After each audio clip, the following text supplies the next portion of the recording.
विद्या warriors में आप लोगों का स्वागत है। विराम चिन्हों से संबंधित एक वीडियो दे चुका हूं जिसमें इनको अच्छी तरह से पढ़ाया गया है। आप पहले उस वीडियो को देख लीजिए। इसके बाद अगर यह प्रैक्टिस सेट आप देखेंगे तो आपका ज्ञान अस्थायी हो जाएगा और एक ही बार में आप अच्छी तरह से समझ सकेंगे। तो शुरू करते हैं। और इसका PDF भी अब इस बार आपको देने की योजना है। अब आगे से PDF भी विद्या वॉरियर्स का एक टेलीग्राम चैनल बना दिया हूँ, उसका लिंक इस वीडियो में दे दूँगा, जहाँ से आप इसका PDF भी ले सकते हैं। तो चलिए शुरू करते हैं। अल्प विराम का चिन्ह है। इसमें अल्प विराम कौन है? अल्प विराम जिसको हम कामा भी कहते हैं, कामा। अल्प विराम को हम कामा कहते हैं। और आप जानते हैं कामा का चिन्ह, इसे आप COMMA, कामा, आप इसे कामा भी कहते हैं। तो कामा का चिन्ह यह है जो बी में दिया गया है, इसलिए इसमें विकल्प बी सही है। ठीक,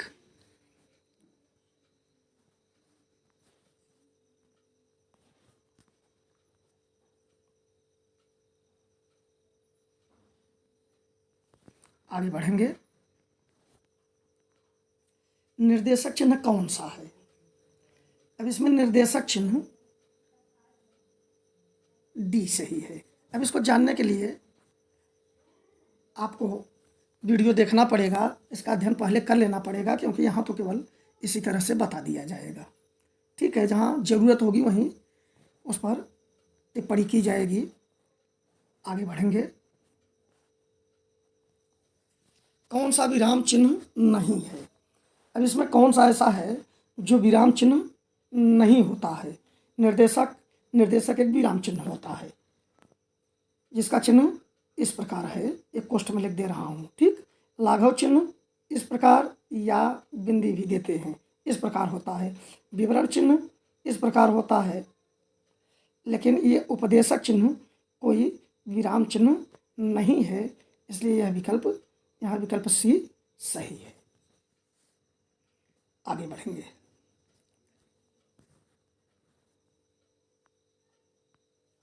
जहाँ वाक्य की गति अंतिम रूप ले ले और विचार के तार टूट जाएं, वहाँ किस चिन्ह का प्रयोग किया जाता है? जहाँ वाक्य की गति अंतिम रूप ले ले, मतलब वहाँ आप जा कर के रुक जाएंगे, विचार की गति वहाँ टूट जाती है, यानी आप पूरी तरह से आराम की स्थिति में होते हैं। चाहे तो आप एक घूंट चाय भी पी सकते हैं उस समय, या किसी से कह सकते हैं यार डिस्टर्ब मत करो, फिर आगे आप पढ़ सकते हैं। तो यह स्थिति कब आती है? अगर बीच में कोई आपको डिस्टर्ब कर रहा हो, पूर्ण विराम न मिले, तो आप तब तक क्रोध को अंदर ले लिए रहते हैं जब तक वहाँ पहुँच नहीं जाते, और फिर पहुँच करके तब कहते हैं यार शांत रहो। तो यह वह स्थिति होती है जहाँ पूर्ण विराम मिलता है। विकल्प डी सही है। चलिए आगे। और हाँ, इसमें यह भी देख लें कि ए जो है यह निर्देशक चिन्ह है, ठीक, और बी जो है वह अर्धविराम चिन्ह है, और सी जो है वह अल्प विराम का चिन्ह है, और पूर्ण विराम का चिन्ह डी है। 5वां प्रश्न, कोष्ठांकित विराम चिन्ह का नाम क्या है? कोष्ठ में जो दिया गया है इसका विराम चिन्ह क्या है?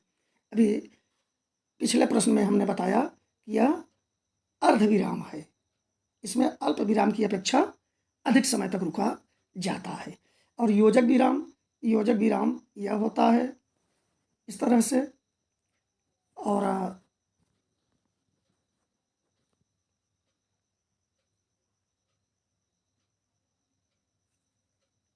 इस तरह से योजक विराम, एक कोष्ठ लगाया हूँ तो कोष्ठ के अंदर जो है वह है योजक विराम। फिर अर्धविराम जो यहाँ दिया हुआ है इस तरह से हो जाता है, और अल्प विराम एक कामा और निर्देशक चिन्ह इस तरह से। ठीक है, योजक विराम थोड़ा छोटा होता है, निर्देशक चिन्ह थोड़ा बड़ा होता है। इसकी लाइन, ठीक है, इसकी लाइन ये थोड़ा सा बड़ा रखते हैं। आगे बढ़ेंगे। 6वां प्रश्न देखते हैं। देखिए, क्रॉस का चिन्ह दिया है, यह विराम चिन्ह का नाम क्या है? यह विराम चिन्ह कौन सा होता है? यह लोप विराम होता है। जहाँ कोई कुछ चीज़ लिखी जा रही है और वहाँ लिखना आवश्यक नहीं समझा जाता या कुछ चीज़ें काट दी जाती हैं, वहाँ से हटा दी जाती हैं, तो उसके जगह यह चिन्ह प्रयुक्त हो जाता है, जिसका मतलब हुआ कोई चीज़ लुप्त कर दी गई है, यहाँ से हटा दी गई है। ठीक, अब यह चिन्ह भी प्रयोग करते हैं लोप विराम के लिए, और यह चिन्ह भी इस तरह से डाट डाट डाट दे करके भी कर देते हैं। ठीक है, अयोजक विराम आप जानते ही हैं, ऐसे अर्धविराम इस तरह से, अल्प विराम कामा देकर, और अर्धविराम कामा के ऊपर इस तरह बिंदी लगा देते हैं।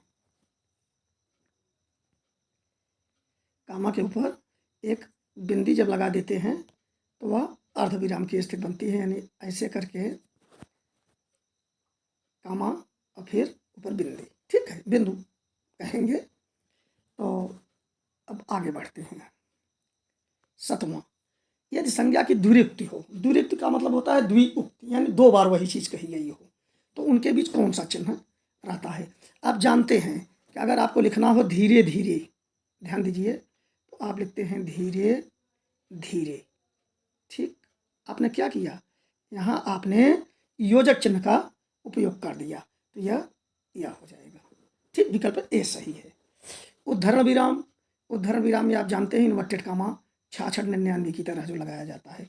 कोष्ठ विराम आप जानते हैं 3 कोष्ठ होते हैं, छोटा कोष्ठ और एक धन कोष्ठ या मझला कोष्ठ और बड़ा कोष्ठ। और लोप विराम में अभी हमने बताया, या तो क्रॉस का चिन्ह इस तरह से दे देते हैं, या डाट डाट डाट दे देते हैं, या प्लस प्लस कर देते हैं। ठीक है, एक प्लस और लिख देंगे, और यह जो है बिंदु है, डाट मानेंगे इसको। चलिए आगे बढ़ते हैं। तो इसमें यह योजक विराम वाला सही हुआ। ठीक है, और अब 8वां प्रश्न देखते हैं। कोष्ठांकित चिन्ह कौन सा है, माने कोष्ठ में जो चिन्ह दिया गया है यह कौन सा चिन्ह है। यह हंसपद चिन्ह है। यह कहाँ काम आता है, त्रुटि विराम इसे कहेंगे। जब हम कोई चीज़ लिख रहे हों और कोई शब्द हमसे छूट जाए, तो छूटे हुए शब्द के जगह इसका चिन्ह दे करके इसके ऊपर इस तरह से, जैसे हम कोई चीज़ ऐसे लिख रहे हैं, यहाँ कोई चीज़ छूट गई तो यहाँ ऐसे लिख करके और उस चीज़ को यहाँ लिख दिया जाता है। यह त्रुटि विराम चिन्ह है, या इसको विस्मरण विराम चिन्ह भी कहते हैं। विस्मरण का मतलब कोई चीज़ भूल गए लिखने में, ठीक, या उसे त्रुटि विराम ही कहते हैं। इसका नाम हंस पद भी है। ठीक है, यह हंस पद है, यानी यहाँ जो चिन्ह दिया गया है यह हंस पद का चिन्ह है। ठीक, आगे बढ़ेंगे। अब बाकी कोष्ठ विराम, लोप विराम, यह सब आप जानते हैं, ऊपर बता दिया था। अगला प्रश्न 9वां, किसी शब्द की विशेषता दिखाने के लिए उसके नीचे एक रेखा खींचते हैं तो उसे क्या कहते हैं। तो जब किसी शब्द के नीचे मान लीजिए कुछ भी हम लिख देते हैं, जैसे यहाँ उसे लिखा हुआ है प्रश्न में, इसके नीचे अगर हम ऐसे लाइन खींच दें, ठीक, तो इसे कहते हैं अधोरेखा चिन्ह या पाद रेखा। पाद मतलब पैर होता है। जब कोई वस्तु, कोई शब्द विशेष रूप से दिखाना होता है तो वहाँ अधोरेखा चिन्ह का प्रयोग किया जाता है। अधोरेखा का मतलब नीचे रेखा। ठीक है, तो यहाँ विकल्प सी सही है। योजक विराम आप जानते हैं इस तरह से होता है। त्रुटि विराम हंस पद जानते हैं आप।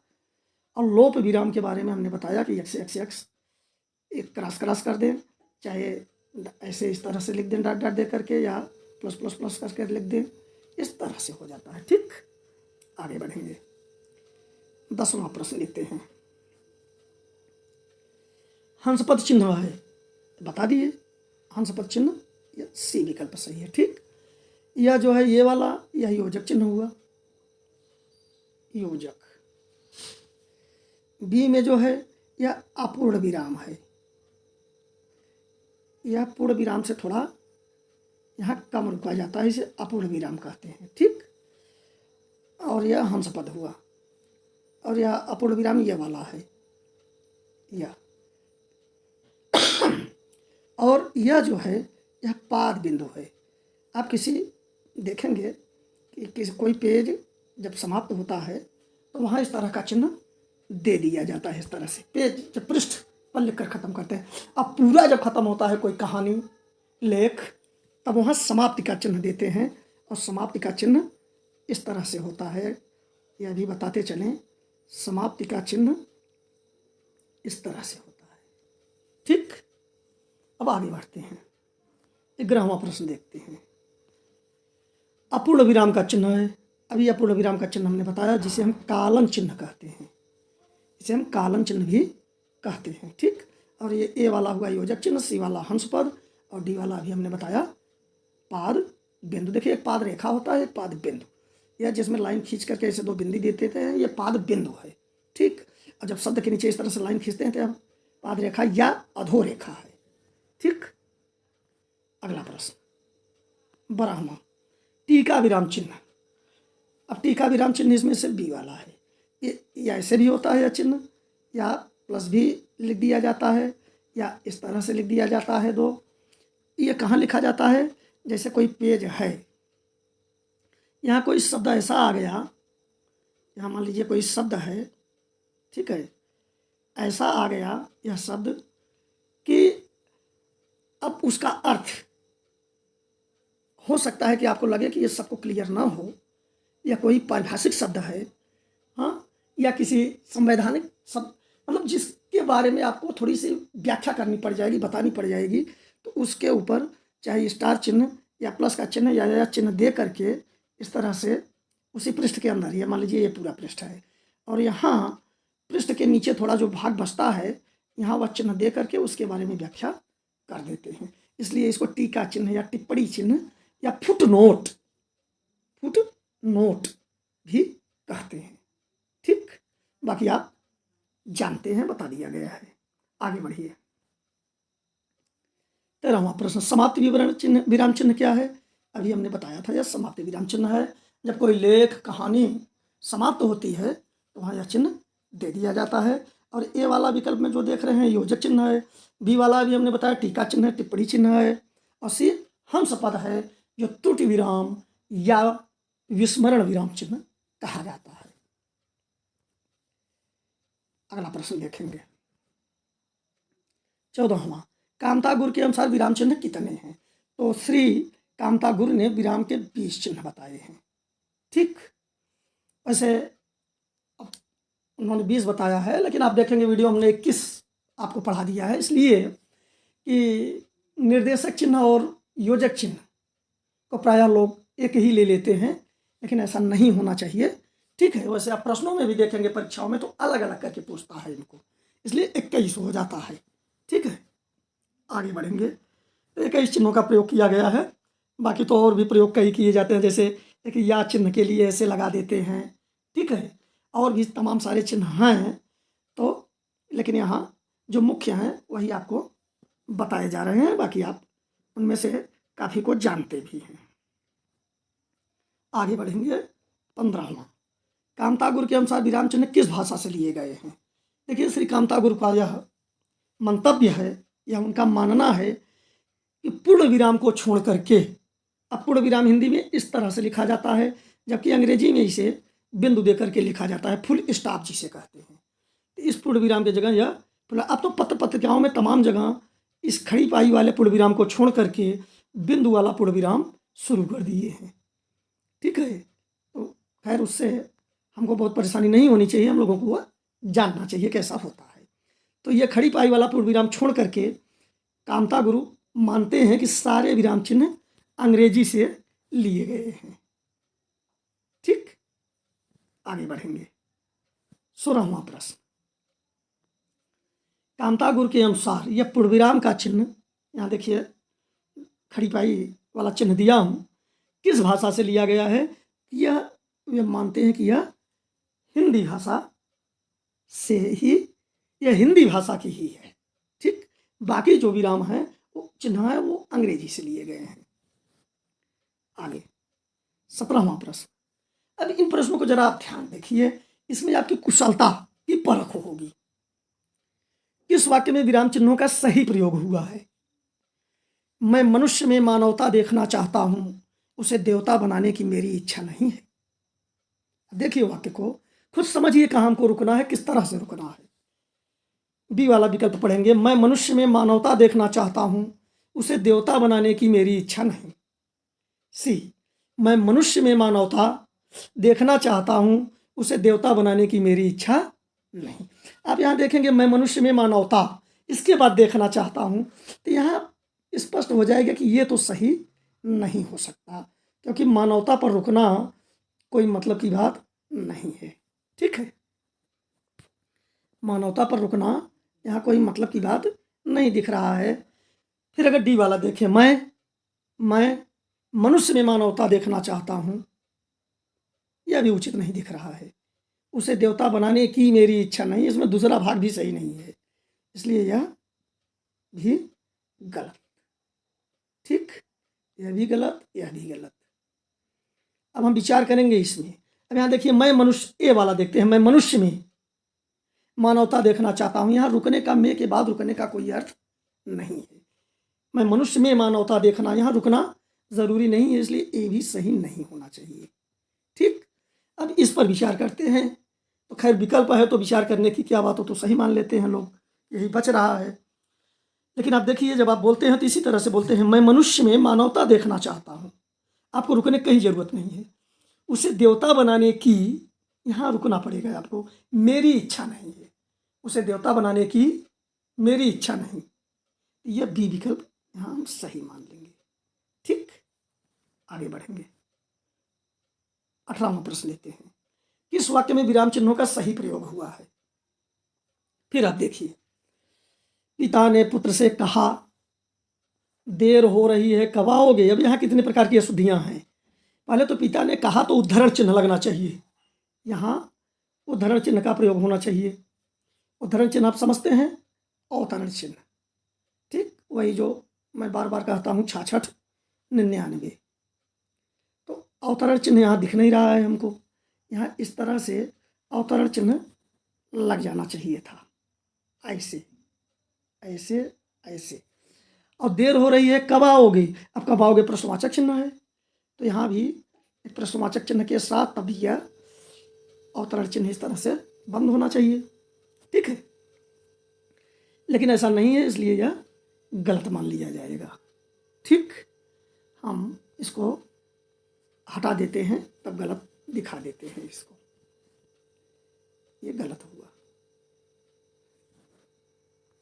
विकल्प ए सही नहीं है। ठीक, पिता ने पुत्र से कहा, बी वाला देखते हैं, पिता ने पुत्र से कहा, देर हो रही है। फिर भी यहाँ भी देखिए अवतरण चिन्ह की गलती हुई है, अवतरण चिन्ह या उद्धरण चिन्ह जिसे कहते हैं उसे नहीं अंकित किया गया है, इसलिए इसको भी हम सही नहीं मानेंगे।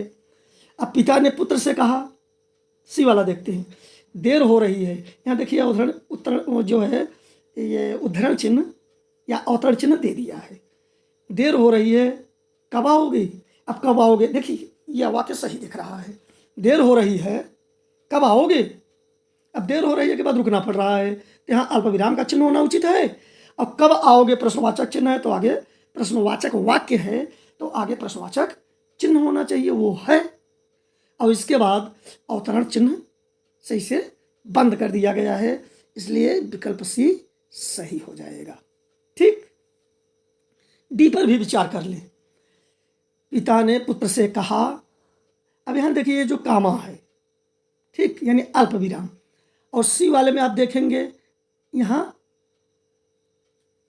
एक निर्देशक चिन्ह है यह, तो ये दोनों होना सही है, यानी ये कामा और ये निर्देशक चिन्ह, यानी यह भी सही है अपनी जगह, यह भी सही है अपनी जगह, ये दोनों सही हैं। अब गलती इसमें कहाँ है? डी वाले में ये अवतरण चिन्ह लगा हुआ है, यह भी सही है, लेकिन देर हो रही है यहाँ कामा है, यह भी सही है। कब आओगे के बाद देखिए प्रश्न सूचक चिन्ह होना चाहिए, वह नहीं है, इसलिए यह गलत हो गया। पूरी तरह से आप स्पष्ट होकर के पढ़िए। ठीक, परीक्षा में प्रश्न किसी भी तरह के आ सकते हैं, क्योंकि अब परीक्षा का कोई लेवल नहीं रह गया है।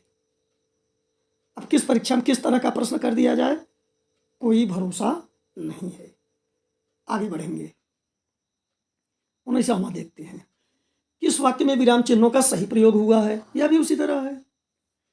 हाँ, मैं सच कहता हूं साहब, बेटा बीमार है इसलिए मैं नहीं गया। अब आप जरा सोचिए कि अगर आपको कहना हो तो आप कैसे कहेंगे? हाँ, मैं सच कहता हूं साहब, बेटा बीमार है इसलिए मैं नहीं गया। अब देखिए यहाँ बेटा बीमार है के बाद कोई विराम दे देना ये अनावश्यक दिख रहा है। हाँ, मैं सच कहता हूँ साहब, बेटा बीमार है इसलिए मैं नहीं गया, इसमें ये पूर्ण विराम जो आ रहे हैं ये अनुचित दिख रहे हैं, इसलिए हम इसको गलत दिखाते हैं। अब चलते हैं बी पर। हाँ मैं सच कहता हूँ, अब इसी के बाद पूर्ण विराम दे दिया। फिर साहब बेटा बीमार है, यह बिल्कुल सही नहीं दिख रहा है, यह भी बी गलत है। यह अब बीमार है के बाद पूर्ण विराम दे करके इसलिए मैं नहीं गया। अब सी पर विचार करते हैं। हाँ मैं सच कहता हूँ साहब बेटा बीमार है इसलिए मैं नहीं गया, यह सही दिख रहा है। अल्प विरामों की ही यहाँ जरूरत है। डी पर विचार करें तो हाँ मैं सच कहता हूँ साहब, पूर्ण विराम दे दिया। पूर्ण विराम का मतलब होता है विचार का तार जो है वहाँ टूट गया। अब बेटा बीमार है इसलिए मैं नहीं गया, यह भी तो उसी विचार में है जो वह कहना चाह रहा है। हाँ मैं सच कहता हूँ साहब बेटा बीमार है इसलिए नहीं गया। अब ऐसा थोड़ी है कि साहब के बाद एक विचार खत्म हुआ अब दूसरा काम शुरू कर सकते हैं, ठीक। तो ये दूसरा तो है नहीं, बेटा बीमार है इसलिए मैं नहीं गया, इसलिए हम डी भी गलत काटेंगे, ठीक। अगला प्रश्न लेते हैं, 20वां प्रश्न। पुनरुक्ति तथा लाघव चिन्ह हैं, इसमें दो दो चिन्ह दे दिया हूं ताकि अभ्यास दो चिन्ह का एक साथ हो जाए।